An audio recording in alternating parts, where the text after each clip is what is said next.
Ce matin, il m'a été demandé de vous donner, je ne sais pas comment il faut appeler ça, des conseils post-session. Donc l'ordonnance, après, est passée chez le médecin. C'est ça? Alors je ne sais pas si je vais réussir l'exercice, mais plus simplement, peut-être plus en y réfléchissant, je voudrais simplement vous rappeler, parce que c'est ça, la vraie question. C'est qu'est-ce qu'un chrétien? C'est quoi être chrétien? Le sujet n'est pas simplement et après cette session, qu'est-ce que je fais? Mais c'est vous rappeler, nous rappeler fondamentalement ce qu'est la vie chrétienne pour essayer d'en vivre et de prendre les moyens d'en vivre. Alors ma première remarque, c'est Benoît XVI dans un texte que vous avez tous lu, j'imagine, s'appelle Dieu est amour, qui rappelle en quelques phrases au début de son texte ce qu'est un chrétien dit, c'est simple. Dieu est amour, celui qui demeure dans l'amour demeure en Dieu. Et il reprend un passage de la lettre de Saint Jean qui dit « Nous avons reconnu et nous avons cru que l'amour de Dieu était parmi nous. » Il dit, voilà, un chrétien c'est ça. Quelqu'un qui a reconnu et nous avons cru que l'amour de Dieu était parmi nous. Et l'amour de Dieu parmi nous, c'est... L'amour de Dieu parmi nous, c'est... Oui, mais enfin c'est simple, mais c'est Jésus. C'est un exercice que je fais souvent dans mon diocèse, avec les plus jeunes comme avec les plus vieux, et en général, je leur demande de me dire qu'est-ce qu'un chrétien? Et en général, ils n'y arrivent pas. Même ceux qui vont à la messe le dimanche. Ils me disent, en général, c'est c'est des gens qui croient en Dieu. Bah, oui, mais enfin, il y a tas de gens qui croient en Dieu, 99% des gens sur la planète, ils ne sont pas forcément chrétiens. Alors on dit, c'est des gens qui doivent aimer les autres. Ouais, j'en connais qui aiment les autres mieux que nous. Hein. Alors qu'est-ce qu'un chrétien? C'est quelqu'un qui a reconnu et qui a cru que l'amour de Dieu est parmi nous, et que l'amour de Dieu parmi nous, c'est Jésus. Alors, je me permets de vous rappeler, c'est toujours en guise d'introduction, un passage qui est une citation centrale là, de Benoît XVI, mais c'est une citation faite par le pape François. Donc c'est le pape François qui cite Benoît, ça va? D'ailleurs, ce passage de Benoît, je me demande s'il ne l'a pas piqué à Jean-Paul II. Mais c'est dans sa lettre sur la joie de l'Évangile. Et je vous invite à imprimer ce texte dans vos mémoires et vos cœurs. Je ne me lasserai jamais de répéter les paroles de Benoît XVI qui nous conduisent au cœur de l'Évangile. À l'origine du fait d'être chrétien, il n'y a pas une décision éthique, ni une grande idée, mais la rencontre avec un événement, avec une personne qui donne à la vie un nouvel horizon et par là son orientation décisive. C'est seulement grâce à cette rencontre ou nouvelle rencontre avec l'amour de Dieu qui se convertit en heureuse amitié que nous sommes délivrés de notre conscience isolée et d'autoréférence. Nous parvenons à être pleinement humains quand nous sommes plus qu'humains. Quand nous permettons à Dieu de nous conduire au-delà de nous-mêmes pour que nous parvenions à notre être le plus vrai. Là se trouve la source de l'action évangélisatrice. Car c'est parce que quelqu'un a accueilli cet amour et qui redonne sens à la vie, qu'il peut devenir et le communiquer aux autres. Alors, il y aurait beaucoup à dire parce que dans ce texte, il y a énormément de choses en réalité. Mais le premier, c'est donc être chrétien, ce n'est pas l'adhésion, dit-il, à une éthique. Jean-Paul II disait « Ne réduisez pas la vie chrétienne à un art de bien vivre. Il ne s'agit pas d'abord et en premier lieu correspondent à des règles morales. Même si nous en avons une, c'est plus radical que ça. Et c'est encore moins l'adhésion à des idées. Aujourd'hui, il y a pas mal d'idéologies. Alors, celle de gauche, mais c'est un peu passé de mode. Puis aujourd'hui, c'est des idéologies de droite. Pas mieux, entre parenthèses.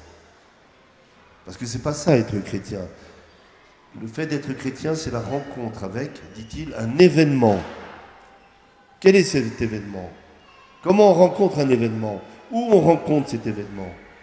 Quel est cet événement? L'événement, c'est... Ah, pas que la résurrection. Vous avez eu quelque chose sur le kérigme, je crois, non? L'événement, c'est l'événement pascal. On est plongé, c'est une expérience, on est plongé dans un événement qui est la mort, la résurrection du Seigneur, son amour pour l'humanité, son ascension et le don de l'Esprit Saint à la Pentecôte. D'ailleurs, entre parenthèses, est-ce que certains parmi vous ne sont pas confirmés? Parce que normalement, on est baptisé, confirmé, pour participer à l'Eucharistie. C'est en ce sens-là. Hein. Alors les gens qui me disent mon Seigneur, ça existe encore. J'espère pas vous. Je dis, mais est-ce qu'il faut aller à la messe le dimanche? Ben, j'en sais rien, moi.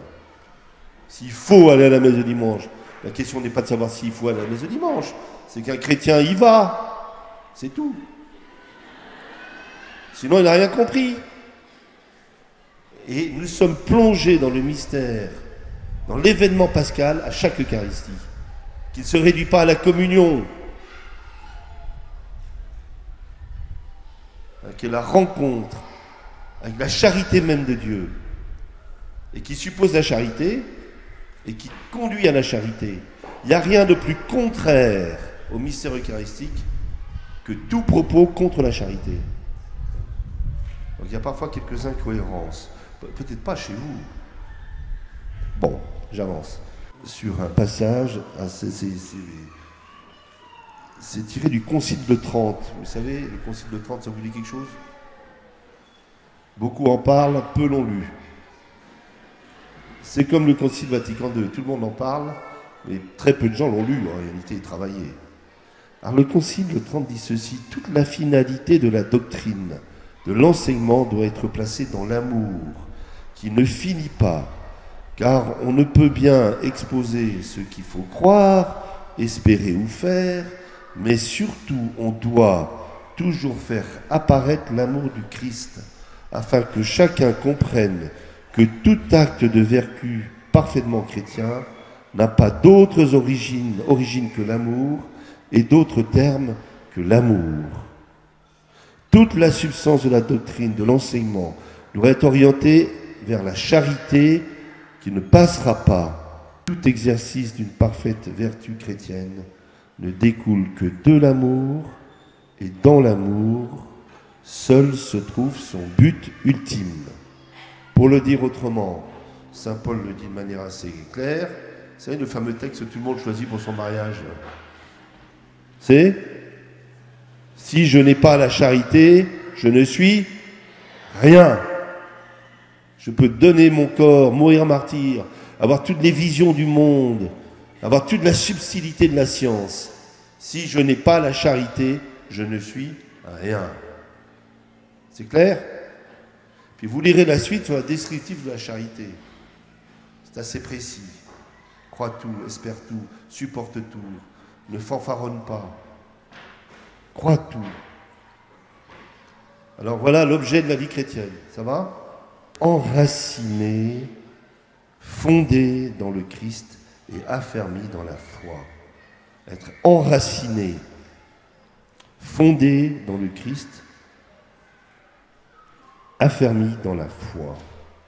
Alors, permettez-moi quelques petites remarques. À la foi, comment vous dire, ce n'est pas croire coûte que coûte à des trucs qu'on ne comprendra jamais.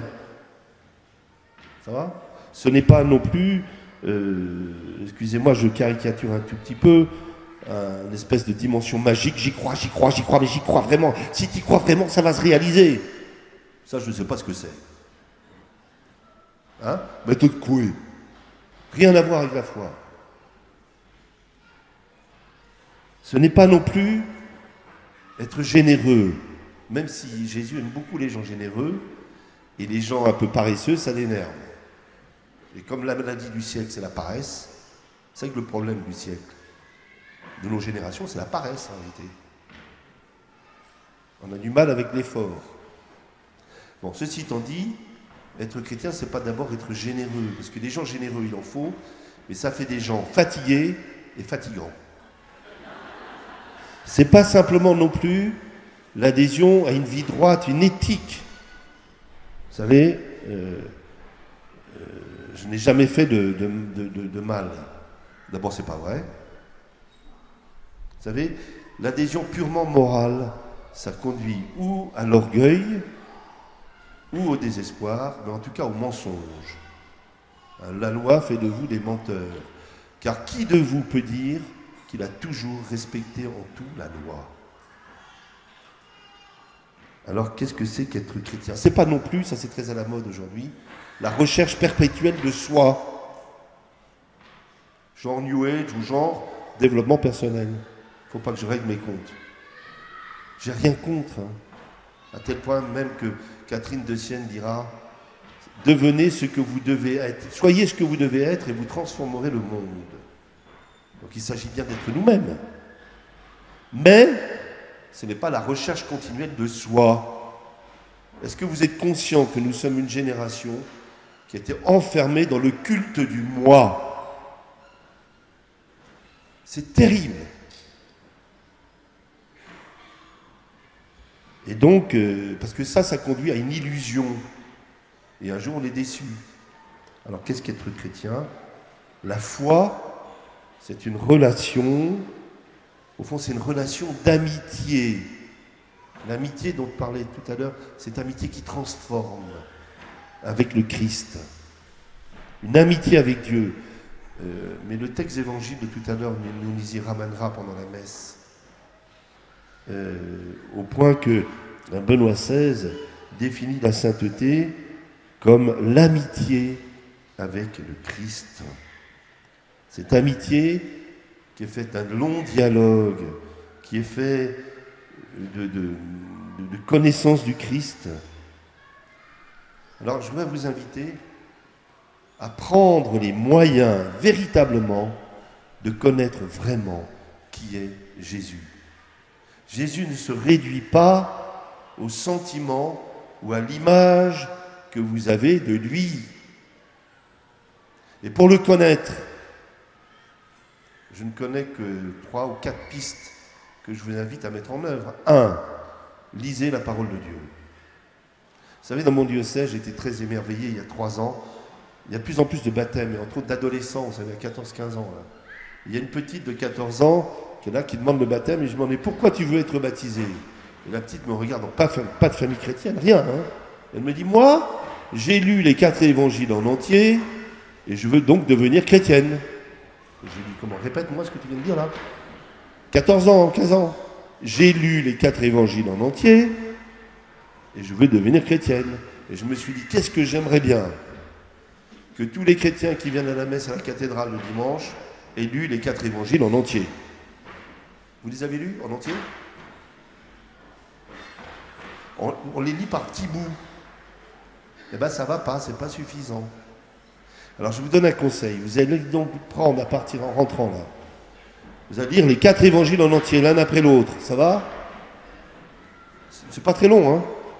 Quand vous aurez fini, ben, vous allez recommencer. Ça va? Et quand vous aurez fini une deuxième fois, vous allez, et vous faites ça toute votre vie. Toutes les semaines, vous en lisez un. Vous allez voir, vous allez découvrir Jésus. C'est en le regardant, en lisant Saint Jérôme, en lisant, tu le vois. Apprendre à le regarder, à le connaître vraiment. Et qui me voit le Père. vois Jésus, je vois Dieu. Donc ma question, c'est comment vous allez entretenir cette relation? Donc d'abord la lecture des évangiles. 2, ayez une connaissance du catéchisme. Alors, vous allez me prendre le catéchisme de l'Église catholique, et là vous allez le lire, là vous en avez pour plusieurs années, ça va? Et ça fait appel à l'intelligence. C'est-à-dire à la raison. Non mais à la raison, c'est-à-dire que c'est l'intelligence de la foi. Si vous ne le faites pas, vous finirez par ne plus prier et vous finirez par perdre la foi. Vraiment, ne vous contentez pas d'une vague ambiance. Hein, et on monte et on descend selon l'ambiance. Mais apprenez à le connaître vraiment. Ça va? Puis l'autre chose, c'est que, mais ça j'y reviendrai peut-être tout à l'heure, on ne peut connaître le Christ qu'en étant avec ses frères et sœurs. C'est-à-dire que la foi est par nature communautaire. C'est-à-dire que Jésus et moi, c'est pas suffisant. Parce qu'en général, quand c'est que Jésus et moi, c'est surtout moi. D'accord? Ou ma messe à moi, insupportable. La messe n'est jamais ma messe. C'est l'Eucharistie célébrée par l'Église. Et donc avec des frères. Et on va célébrer l'Eucharistie ensemble pour recevoir le Seigneur, mais pour être ensemble. Ça va?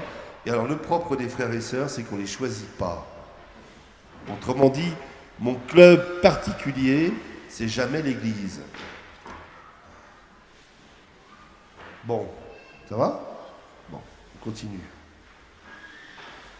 Autre chose dans cette vie, enracinement dans la foi, cela suppose à un moment une décision, pas simplement un élan, donc un acte de la liberté. Et j'ai pensé, le meilleur exemple dans l'Écriture, c'est la Vierge Marie. C'est la Vierge Marie, Mère de Dieu, appelée à dire oui. J'ai constaté que beaucoup de gens, au fond, suivent l'élan du groupe ou telle période de leur vie, mais n'ont pas choisi. Et donc, ce que je voudrais que vous compreniez, c'est que la vie chrétienne, à un moment, c'est une jonction entre deux libertés. La liberté de Dieu qui est première, l'initiative de Dieu, lui nous a aimés le premier. L'initiative absolument gratuite. Si vous êtes là, si je suis là, quelles que soient les circonstances qui font que je suis là, c'est que le Seigneur est venu vous chercher. Il est venu me chercher moi et vous. Donc il a pris l'initiative. Ne me demandez pas pourquoi, je ne sais pas. Et c'est pas oui, oui, je vais le faire. Nous, en général, c'est ça, les plus généreux. Oui, c'est bon, maintenant, je vais le faire. D'ailleurs, j'ai pris ma liste de résolutions, je vais le faire. Elle ne dit pas cela, Marie. Elle dit oui, fais-le. Fais en moi ce que tu as dit. Donc la question, êtes-vous disposé à vous laisser faire? C'est un oui à l'œuvre de Dieu dans vos vies. Donc il y a une forme de, comment dire ça, on se désapproprie. Mais c'est un acte de la liberté. Dieu s'approche de nous, parfois de manière très forte. Mais Dieu ne s'impose jamais. C'est pour ça que l'évangélisation n'est qu'un appel à la liberté des gens. Vous savez, la croisade, ce n'est pas chrétien. C'est tout. Dieu s'approche de nous et respecte infiniment la liberté humaine parce qu'il s'agit d'aimer. Ça va? Donc dans son réaction dans la foi, j'insiste sur cette question du choix et de la liberté. Ça va? Autre chose.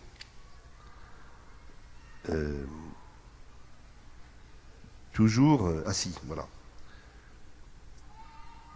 cette maturation, cet enracinement dans la foi suppose aussi la durée du temps. Je vais essayer de m'expliquer rapidement. C'est-à-dire que la vraie question qui se pose à nous, c'est le temps. C'est la durée du temps. Et donc la réponse se fait dans le temps. Ce n'est pas un instant. Et notre époque a beaucoup de mal avec ça parce que nous sommes dans une période de l'immédiateté, de la réponse immédiate, de la réaction immédiate. D'ailleurs, pas foutu de ne pas réagir au moindre mail qui n'a aucune importance. C'est incroyable. Il y a un problème. Il y a un gros problème. Dieu travaille notre cœur et notre vie dans le temps. Je vais vous donner deux... Et la maturation de notre foi se fait dans la durée du temps. Je vais vous donner un exemple, une petite histoire que quand j'étais justement dans les premières années comme dans la communauté, on habitait à quelques-uns chez les pères dominicains. Je rends grâce à Dieu parce qu'il y avait toutes les générations, des jeunes, des vieux, et ça c'est bien. Ça va ? Et alors, ils racontaient tous, mais c'était la blague chez les dominicains à l'époque, on me disait, tu vois, les jeunes pères, tout en habit, là, un beau habit blanc, vous voyez, les dominicains. Il dit, tu vois, les jeunes, ils ont l'air d'être des saints, mais ils ne le sont pas. Les vieux, les moyens, là, ceux qui ont 50 ans, 60 ans, 50 ans, 60 ans, ils n'ont pas l'air d'être des saints, et ils ne le sont pas. Et puis les vieux, ils n'ont pas l'air d'être des saints, mais certains le sont. N'ayez pas peur du temps. Le temps est obligatoire et il est une miséricorde, à condition que nous y entrons par l'humilité. Peut-être l'exemple, je ne vais pas vous le faire en entier, mais qui peut être dans l'Écriture. Un jour, prenez le temps de regarder le parcours de l'apôtre Pierre. Ça va ? Les débuts, Pierre, je vous la fais bref. Une des premières rencontres, c'est la pêche miraculeuse, vous vous souvenez ? Il est là, il va écouter, il est fasciné par Jésus quand même. Et Jésus lui dit, écoute, maintenant, tu as passé la nuit sans prendre de poisson, tu vas prendre ta barque, tu y vas. Il revient, c'est la pêche miraculeuse. Et Pierre, bouleversé, on dit même il se tombe à genoux et il est saisi, parce qu'il rencontre Dieu en réalité. Il dit, toi, moi je suis un homme pécheur. Jésus va dire, maintenant tu me suis, désormais tu vas devenir pêcheur d'hommes, c'est des hommes que tu prendras. Et Pierre y va. À mon avis, il n'a rien compris. Pourtant tout est dit dès le début. Et Pierre y va. Ça va ? Généreux, un peu trop rapide. Pierre, quoi. Ok. Une des étapes d'après, vous vous souvenez, c'est quand Jésus va le désigner, va poser la question d'ailleurs, pour vous, qui suis-je ? Et Pierre répondra, pour les hommes, tu es un grand prophète, enfin tout ça, mais pour vous, qui suis-je ? Et Pierre va répondre, tu es le Messie, donc celui que nous attendons. Et Jésus va lui répondre, va lui donner sa mission. Cette réponse, tu ne l'as pas reçue, tu l'as reçue de Dieu. Donc tu es Pierre, sous cette pierre, je bâtirai mon église. Alors Pierre se trouve là, vachement content. Ça y est, il est le chef maintenant. Ça va ? Responsable des fleurs à la paroisse. Enfin, je vais monter sur le podium. Voilà, puis c'est reconnu en plus. C'est super, hein ? Sauf que le pauvre Pierre, d'ailleurs, n'a rien compris encore, hein ? Rien compris. Et d'ailleurs, à partir de ce moment, pour la première fois, Jésus va essayer de leur faire passer une nouvelle étape. Va commencer à leur expliquer que le Messie doit souffrir, mourir, être livré à Jérusalem. Pierre, à ce moment-là, qui a reçu l'autorité, qui est le chef du groupe, il prend Jésus à part. Et il dit à Jésus, mais non, non, quand on est le Messie, on ne meurt pas à Jérusalem.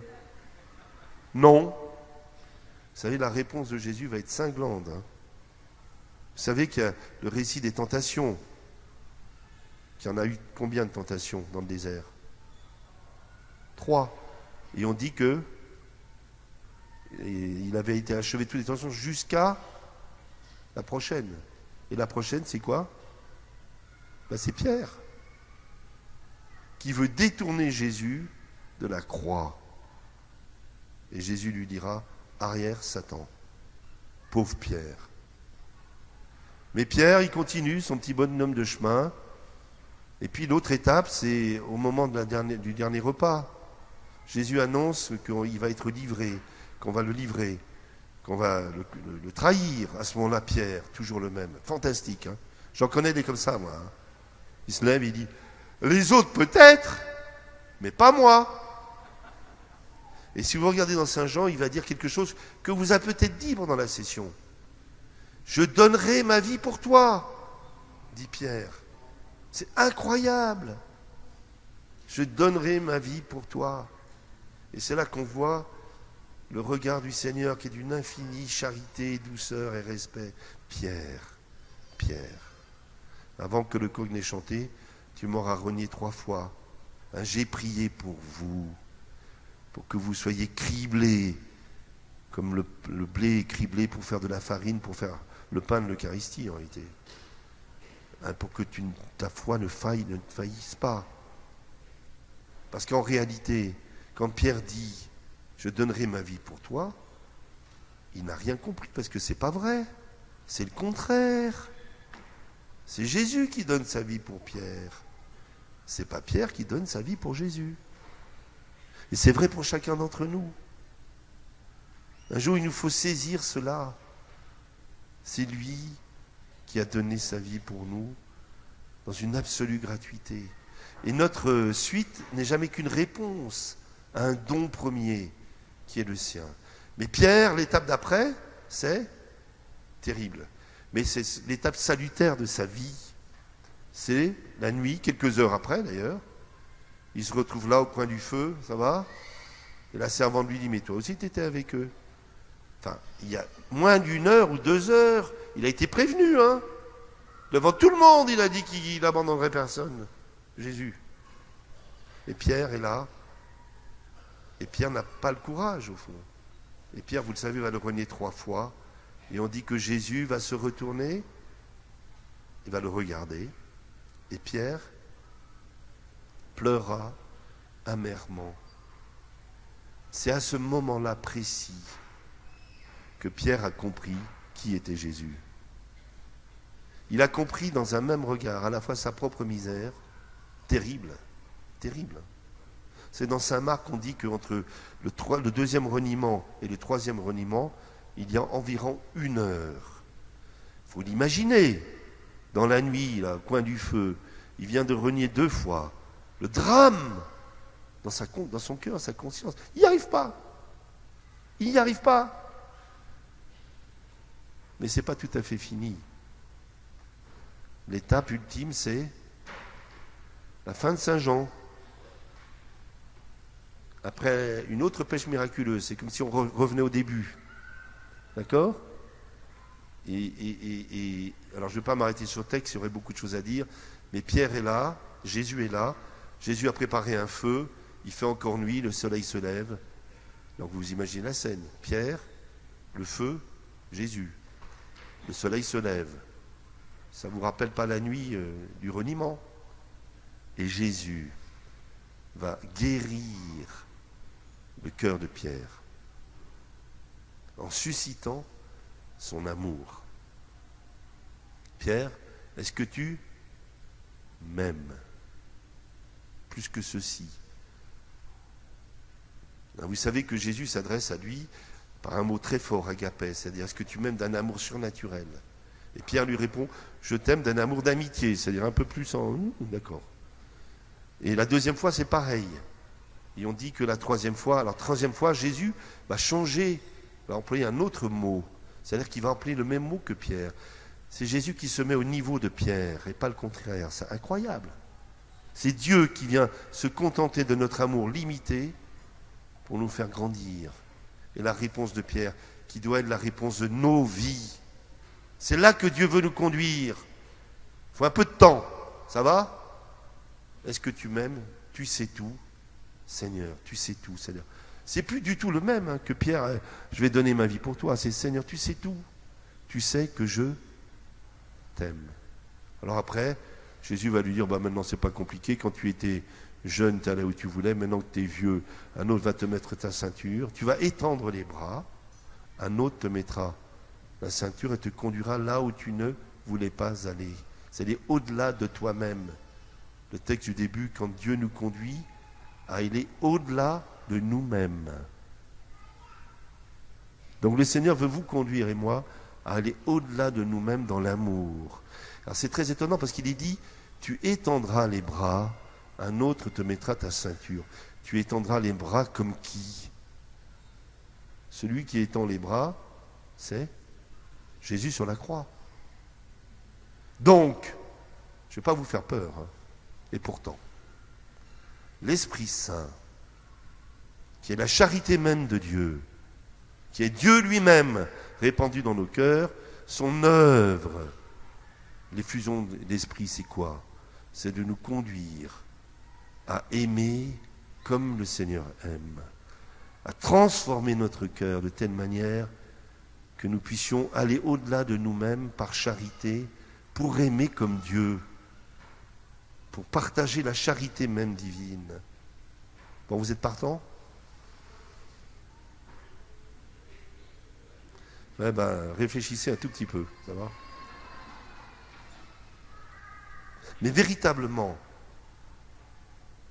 alors ce descriptif que je suis en train de vous faire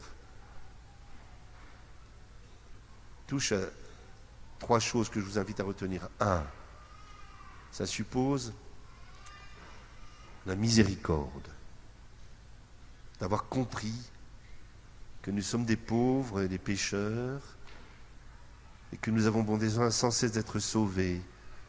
Nous avons besoin de l'infinie miséricorde de Dieu. Et nous avons besoin de l'infinie miséricorde de nos frères et sœurs. Et nos frères et sœurs ont besoin de l'infinie miséricorde de nos propres cœurs. Deux, c'est le chemin de l'humilité. Le seul obstacle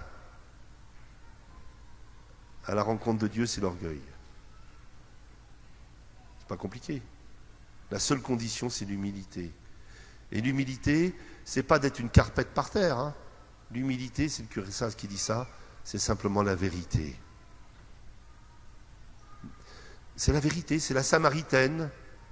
Jésus lui dit, va chercher ton mari. Elle dit, j'en ai pas, ça c'est vrai. Et non seulement tu n'en as pas, mais tu en as eu 5, et celui avec qui tu es aujourd'hui, c'est pas ton mari. Et vlan, schlac. Ben, ça ne dérange pas. Hein. Et ben, dans son village, elle ramène tout le monde et dit, venez voir quelqu'un qui m'a dit la vérité sur ma vie, tout ce que j'ai fait. Donc, je peux pas vous... Moi, j'aimerais vous transmettre en 5 minutes ce que j'ai mis 40 ans à comprendre. Mais si vous pouvez en retenir une toute petite chose, c'est ça. Donc, miséricorde, humilité, qui conduit à la confiance absolue en Dieu et en nos frères. Le péché, c'est toujours une méfiance. Le démon introduit la suspicion et la méfiance. La miséricorde et l'humilité conduisent à la confiance. Ça va? Bon, je continue.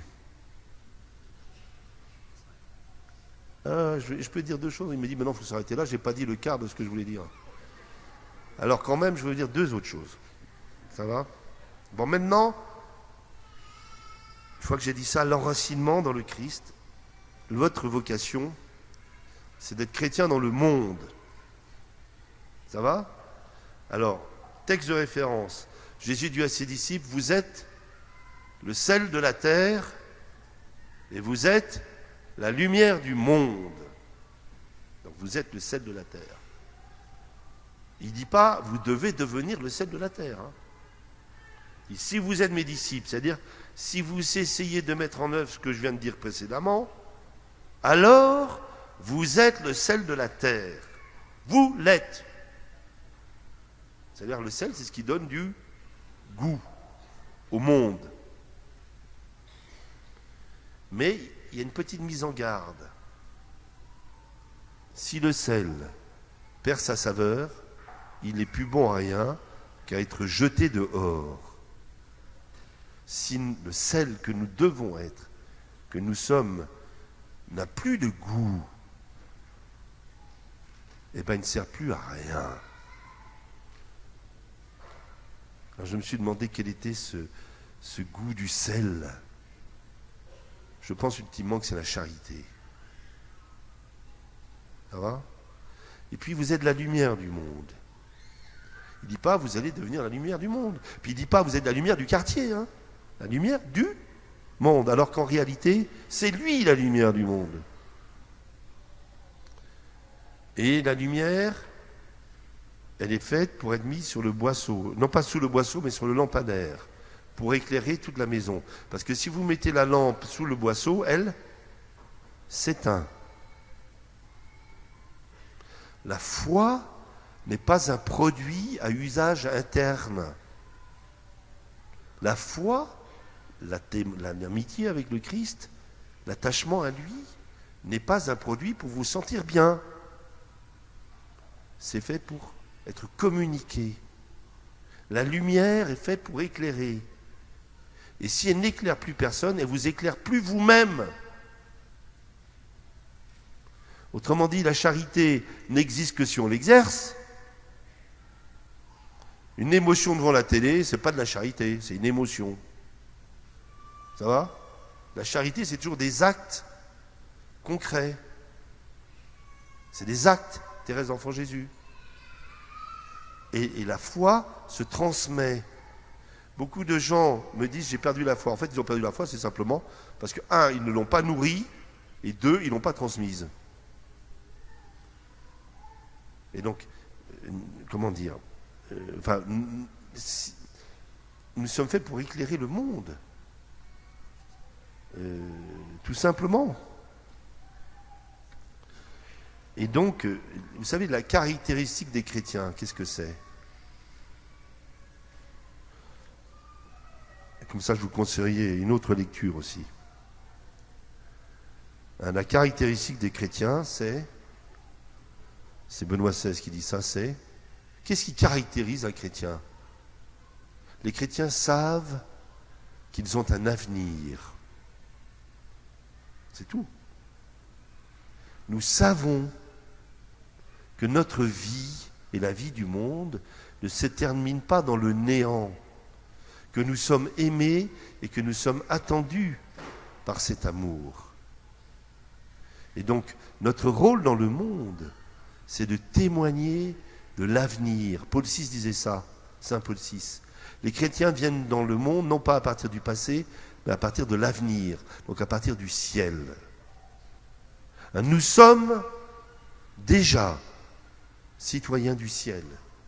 Et il y a cette fameuse lettre que je ne vous lirai pas parce que je n'ai pas le temps, que vous connaissez tous, j'imagine, du IIe siècle, la fameuse lettre dite à Diocnète, qui est tout à fait d'une actualité étonnante, qui décrit la présence des chrétiens dans le monde.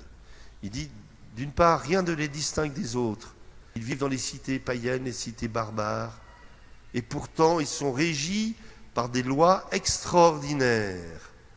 Ils se marient, ils ont des enfants, ils n'ont pas d'habits distinctifs, et cependant, ils n'abandonnent pas leurs enfants. Ils vivent dans le monde, mais ils sont citoyens du ciel. Et le texte se termine par cette petite phrase magnifique. Et le rôle que Dieu leur a imparti dans le monde est tellement grand qu'ils ne peuvent en aucun cas le déserter. Comment vous dire? Vous savez, n'ayez pas peur. De quoi vous allez avoir peur? Même notre péché, Dieu peut faire miséricorde. Alors de quoi vous allez avoir peur? Et nous avons à témoigner, notre rôle c'est vraiment de témoigner de l'espérance. Hein, comme dit saint Paul, ne soyez pas abattus comme les autres qui n'ont pas d'espérance.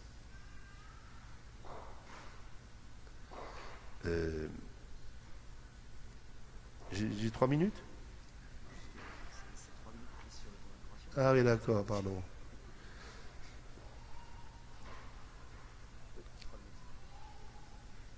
Donc simplement, je vais essayer de résumer mon propos. Et je cherche dans ma mémoire.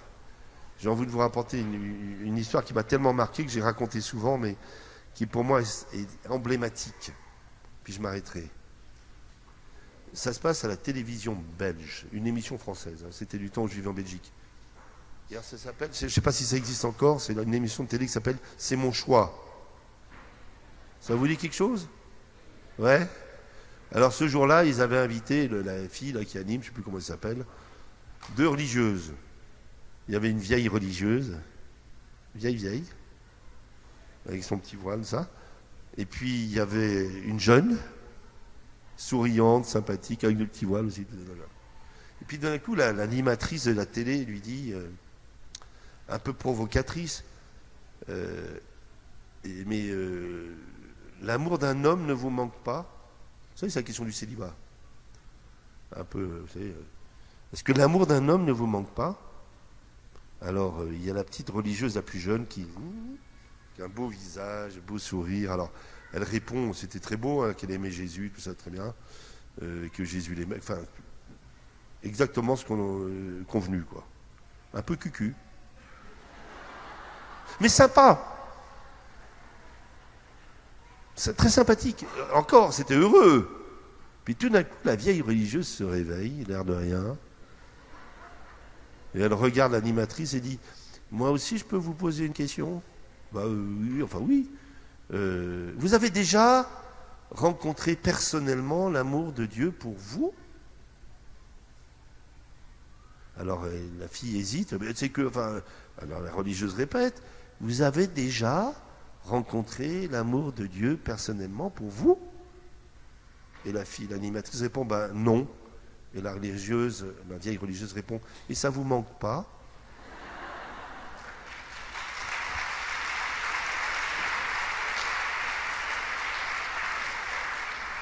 Vous savez, c'est exactement cette question-là qu'on doit poser à l'humanité. Ça vous manque pas? Vous savez, on peut vivre sans Dieu pendant quelques années. On peut le mettre dehors. On peut l'écarter.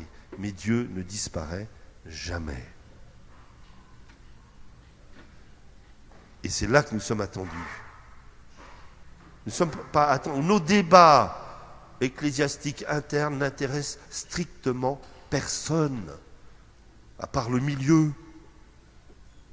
La seule chose qui intéresse les gens, c'est de savoir si le message que nous portons, nous en vivons et qu'il est cohérent.